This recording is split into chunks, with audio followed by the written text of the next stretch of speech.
नमस्कार दोस्तों, स्वागत है आपका स्पेसिफिक स्टडी एरिया में। मैं हूं सौरभ और आज हम जिस बारे में चर्चा करने जा रहे हैं वो है कुछ महत्वपूर्ण जीवन शैलियों के बारे में।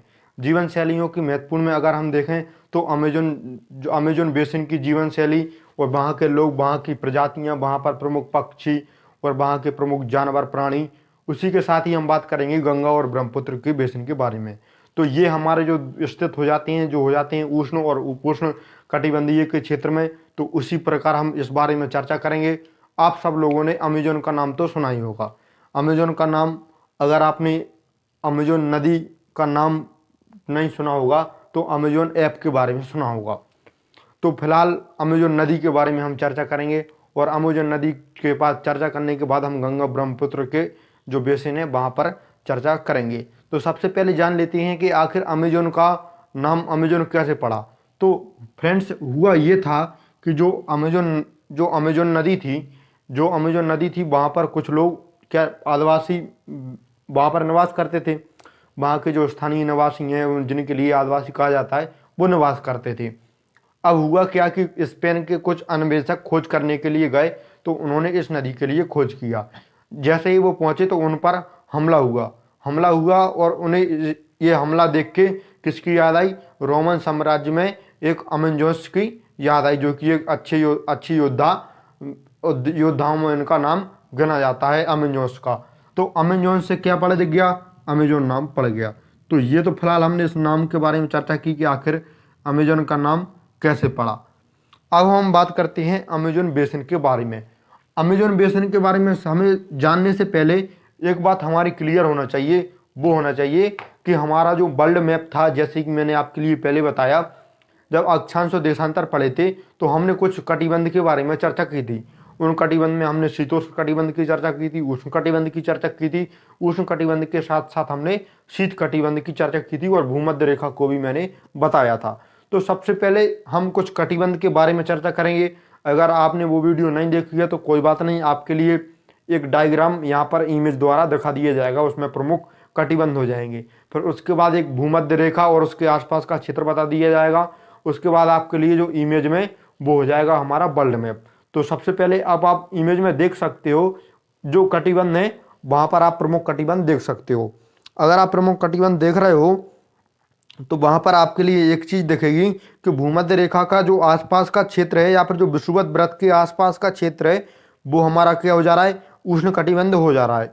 और जो धीरे धीरे जाते हैं तो उधर हमारा शीतोष्ण और शीत कटिबंध हो जाता है। अब आप भूमध्य रेखा पर ध्यान से नज़र डालिए। तो भूमध्य रेखा पर ध्यान से नज़र डालोगे तो अब आपके लिए भूमध्य रेखा पर ध्यान से नज़र देखने के बाद अब आपको सीधा शिफ्ट होना है अक्षांश और देशांतर देख लीजिए एक बार। वहाँ के अक्षांश देखने के बाद अब आपको सीधा वर्ल्ड मैप का डायग्राम दिख रहा होगा। वर्ल्ड मैप के डायग्राम में आपके लिए क्या देखना है? पूरे महाद्वीप देखना है। महाद्वीपों में भी कुछ महत्वपूर्ण महाद्वीप में एक महाद्वीप हमारा दक्षिण अफ्रीका है। दक्षिण अफ्रीका को देखना है और दक्षिण अफ्रीका में ब्राज़ील जो कि एक देश है और उसके आसपास के देशों को मार्क करना है। अब मार्क करने के बाद आपको एक ब्राज़ील देश का पूरा डायग्राम दिख रहा होगा। अब ब्राज़ील देश का डायग्राम दिख रहा होगा कि वहाँ पर देखिए कि जो दक्षिण अमेरिका है और जो ब्राज़ील जहाँ पर स्थित है दक्षिण अमेरिका में, वहाँ पर देखिए कि 10 डिग्री नॉर्थ से लेके 10 डिग्री साउथ तक क्या हमारा क्या हो जाता है? पूरा अमेजोन बेसिन का क्षेत्र हो जाता है। आप देख सकते हो कि 10 डिग्री नॉर्थ से लेके 10 डिग्री साउथ तक। यहाँ पर हमारा अर्जेंटीना, चिली, उराग्वे, पराग्वे ये वाले देश नहीं आएंगे। यहाँ पर जो हमारे देश आएंगे वो कौन कौन से हो जाएंगे? ब्राज़ील है, बोलीविया है, पेरू है, इक्वाडोर है, कोलंबिया है और वेनेजुएला का सीमित मात्रा में क्षेत्र आ जाएगा, और गुआना, सूरीनाम और फ्रेंच गुआना। अब यहाँ पर आप देखोगे कि अमेजोन बेसिन का जो अधिकांश हिस्सा है वो ब्राज़ील में है। तो ये हमारा ब्राज़ील हो गया। और जो सीमित मात्रा में या कम मात्रा में जो हिस्सा है वो ये अन्य देशों में है जिनका नाम मैंने बताया है। और किन देशों में नहीं है आप यहाँ पर अमेजोन बेसिन में देख पा रहे होगे सीधे से उरुग्वे है, पराग्वे है, अर्जेंटीना है, चिली है। यहाँ पर ये जो अमेजोन बेसिन है वो नहीं है। कोलंबिया में सीमित मात्रा में और वेनेजुएला में अति सीमित मात्रा में थोड़ा सा आपके लिए जो अमेजोन बेसिन दिख रहा होगा। अब यहाँ पर आपने देख रहा होगा कि ये भूमध्य रेखा के आसपास है। 0 डिग्री के आसपास का क्षेत्र जो है वो हमारा क्या हो जाएगा? अमेजोन बेसिन हो जाएगा। तो 0 डिग्री के आसपास का हमारा क्षेत्र अमेजोन बेसिन हो जाएगा भूमध्य रेखा के आसपास। अब हम बात करते हैं यहाँ की जलवायु के बारे में। अब आपने यहाँ की जो स्थिति है वो अच्छी तरीके से जान ली। अब यहाँ पर जलवायु की बात करेंगे। जलवायु भी हमारी अक्षांश और देशांतर या जो उसकी स्थिति है भूमध्य रेखा के आसपास उससे बहुत ही निकटता के साथ जुड़ी हुई है। या हम कहें कि जलवायु और जो इसका स्थान है वो एक दूसरे के पूरक हो जाते हैं। कैसे, आइए समझते हैं। तो इसका जो विस्तार है आपके लिए अमेजन बेसिन का विस्तार 10 डिग्री नॉर्थ से लेके 10 डिग्री साउथ तक दिख रहा होगा, ठीक है। अब यहाँ पर एक बात करने की जरूरत है कि ये वाला जो हमारा क्षेत्र क्या हो जाएगा, भूमध्य रेखा। कौन सा क्षेत्र हो जाएगा, भूमध्य रेखा, भूमध्य रेखा के आसपास का। अब भूमध्य रेखा के आसपास का हो जाएगा तो मैंने आपके लिए पहले बताया कि जो सूर्य की जो किरण है, जो सूर्य की किरण है, तो वहाँ पर ये हम क्या जलवायु के बारे में चर्चा कर रहे हैं, क्लाइमेट के बारे में। किसके बारे में, जलवायु की। वो हमारा कौन सा हो जाएगा, अमेजन बेसिन। तो अब आपके लिए यहाँ पर 10 डिग्री नॉर्थ से 10 डिग्री साउथ तक अक्षांश स्थिति, और ये हमारा क्या हो जाएगा, भूमध्य रेखा के आसपास का क्षेत्र। अब मैंने आपके लिए पहले भी बताया कि जो भूमध्य रेखा है वहाँ पर क्या सूर्य की रोशनी सबसे ज़्यादा पड़ती है। क्योंकि अगर मान लीजिए कि ये हमारी पृथ्वी हो जाती है और ये भूमध्य रेखा मान लीजिए, तो यहाँ पर जो हमारा वो सूर्य की रोशनी सबसे ज़्यादा पड़ती है।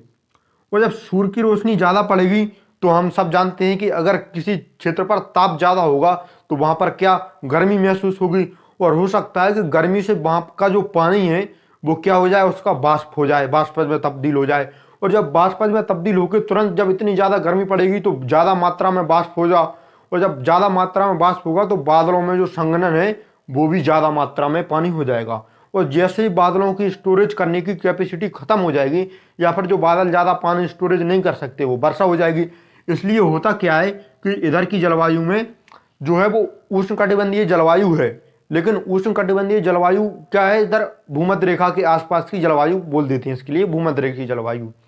तो इसमें क्या होता है कि दिन बिना किसी चेतावनी के पानी बरसता रहता है, और ये पानी रोज भी बरस सकता है या रोज भी बरस सकता है।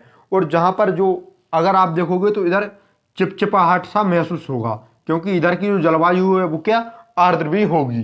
तो यहाँ पर क्या चिपचिपाहट सी महसूस होगी, और जलवायु हमारा क्या हो जाएगा, जो आर्द्र और गर्म है, गर्म एवं आर्द्र हो जाएगी। गर्म क्यों हो जाएगी, क्योंकि सूर्य की रोशनी ज़्यादा पड़ती है। और आर्द्र तो मैंने आपके लिए पहले ही बता दिया कि आर्द्र मतलब जो चिपचिपाहट सी महसूस है, या फिर जो हमारा जो पानी का जो वाष्पज है, जो हमारा जो पानी वाष्प के रूप में जा रहा है, बादलों के रूप में संघनन हो रहा है बादलों में, तो वहाँ पर जो जलवायु है आर्द्र हो जाती है। अगर आर्द्र का आपके लिए अपने इधर भी जलवायु में देखना हो तो गर्मियों के मौसम में आपके लिए एक असहजता सी महसूस होती होगी, अंदर से शरीर में चिपचिपाहट, पसीना बहुत ज़्यादा आ रहा होगा बिना किसी उसके। तो उधर आपके लिए हो सकता है अगर आपके पास एसी और पंखा ना हो तो बहुत ही ज़्यादा असहजता सी महसूस हो। तो वैसी जो जलवायु है वो यहाँ पर जो अमेजन बेसिन है और जो भूमध्य रेखीय जो जलवायु जो अमेजन बेसिन जहाँ पर वो स्थित है 10 डिग्री नॉर्थ से लेके 10 डिग्री साउथ में, तो वहाँ पर ये सब चीज़ें होती रहती हैं और ये रोज ही होती रहती हैं। और यहाँ पर पानी भी बिना किसी चेतावनी का बरस जाता है। ये हमारा इधर का जलवायु हो गया। अब यहाँ पर अगर हम बात करें रहने वाले लोगों के बारे में, तो यहाँ पर रहने वाले लोग क्या करते होंगे, तो स्वाभाविक सी बात है यहाँ पर खेती भी सीमित मात्रा में क्या अच्छी मात्रा में खेती की जाती है। तो अगर हम यहाँ पर देखें खेती, और जो खेती या फिर जो कृषि की जाती है, एग्रीकल्चर जो होता है वो क्या कर्तन एवं दहन प्रणाली के अंतर्गत किया जाता है। कर्तन एवं दहन प्रणाली। अब कर्तन एवं दहन प्रणाली क्या है, तो होता क्या है, आपने झूम खेती का नाम सुना होगा, उससे रिलेटेड है। होता क्या है कि सबसे पहले क्या उसके जितनी मात्रा में खेती करना है या जिस क्षेत्र में खेती करना है वहाँ पर उधर के जो वन है वो काट दिए जाते हैं। काटने के बाद वहाँ पर क्या उधर जब उसमें पोषक तत्वों की मात्रा उसमें हो जाती है ज़मीन में, तो वहाँ पर खेती की जाती है। और फिर जब तक उसमें पोषक मात्रा की कम हो जाती है तो खेती दूसरी जगह शिफ्ट हो जाती है।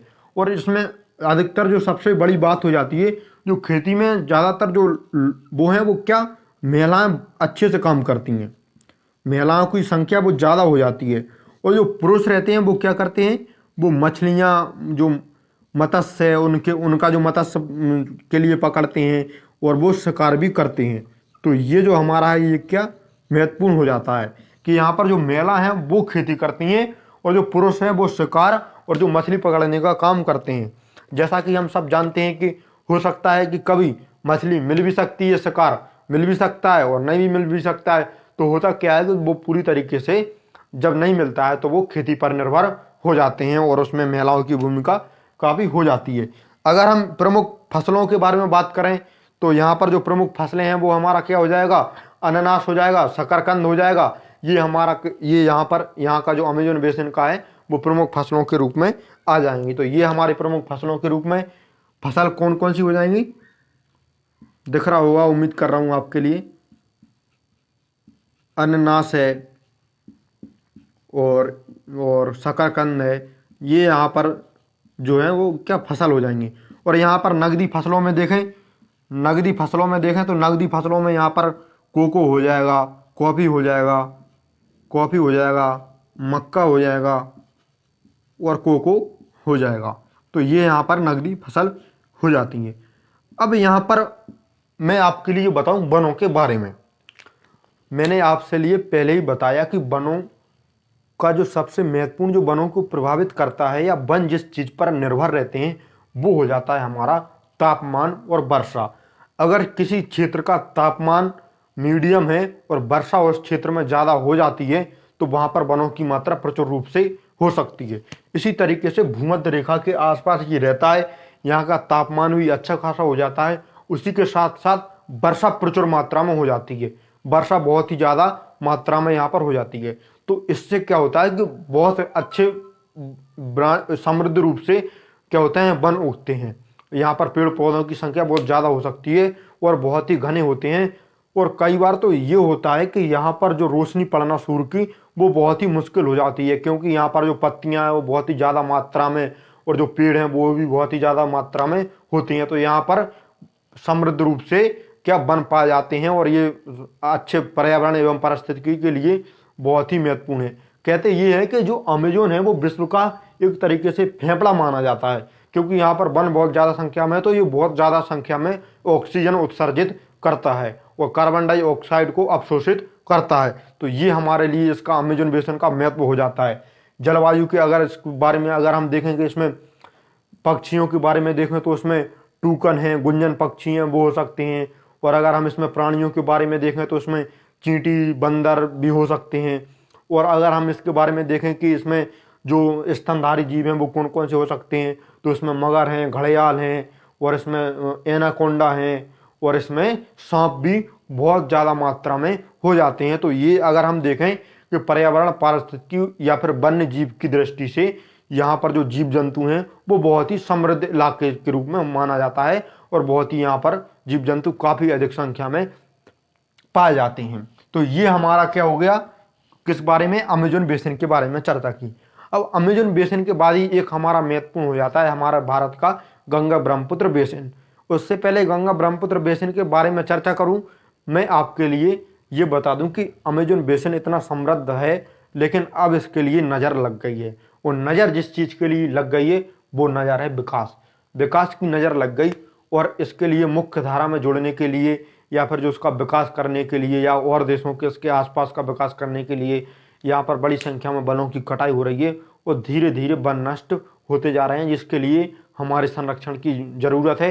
क्योंकि ये भारत के लिए भी प्रभावित कर सकता है, भारत के लिए नहीं विश्व के लिए भी इसका अच्छा खासा महत्व हो जाता है।